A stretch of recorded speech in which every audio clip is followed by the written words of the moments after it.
జయహో BC నినాదాలతో దద్దరిల్లుతోన్న Andhra Pradesh. BC Chaitanya యాత్రకు జేజేలు కొడుతున్న ప్రజలు.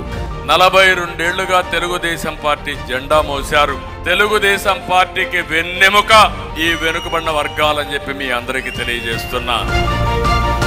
మళ్ళీ మీ రుణం రాబోయే 5 సంవత్సరాల్లో తెలుగుదేశం పార్టీ తీర్చుకుంటుంది.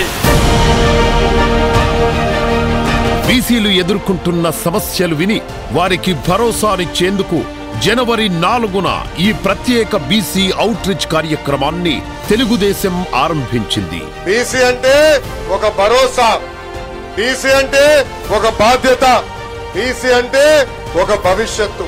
బీసీలు బలహీన వర్గాలు కాదు, బలమైన వర్గాలను చేసి చూపించిన ఘనత విశ్వవిఖ్యాత నట సార్వభౌమ స్వర్గశ్రీ నందమూరి తారక రామారావు గారిని.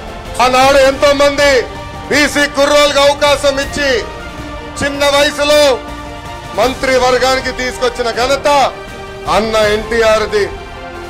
అంతేకాదు అన్న ఎన్టీఆర్ తర్వాత చంద్రబాబు నాయుడు గారు కూడా పెద్ద ఎత్తున ఆనాడు బీసీ సోదరుల్ని ప్రోత్సహించారు. ఈ యాత్రలో దాదాపు 26,000 మందికి పైగా బీసీ నాయకులు, ఇన్ఫ్లుయెన్సర్లను, ప్రజలను నేరుగా కలుస్తున్నారు.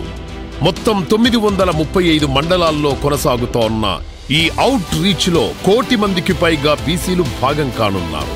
దేశ చరిత్రలో ఎన్నడూ చూడని విధంగా ఏకంగా 15 లక్షల మంది సమక్షంలో చారిత్రక బీసీ డిక్లరేషన్ ని చంద్రబాబు నాయుడు గారు, పవన్ కళ్యాణ్ గారు ప్రకటించారు. తెలుగుదేశం జనసేన బడుగు బలహీన వర్గాలకు, ప్రత్యేకంగా వెనుకబడిన వర్గాలకు అండగా ఉంటామని సమిష్టిగా ఈ రోజు ఒక డిక్లరేషన్ మీ ముందర పెడుతున్నాం. అందుకే అడుగుతున్నా, మిమ్మల్ని అందరినీ గట్టిగా చెప్పాలి, జై హో బీసీ, జై హో బీసీ, జై హో బీసీ. ఇది మనందరి నినాదం కావాలి, మనందరి విధానం కావాలి. ఈ బీసీ డిక్లరేషన్ తో వెనకబడిన వర్గాల్లో మనోధైర్యం రెట్టింపయింది.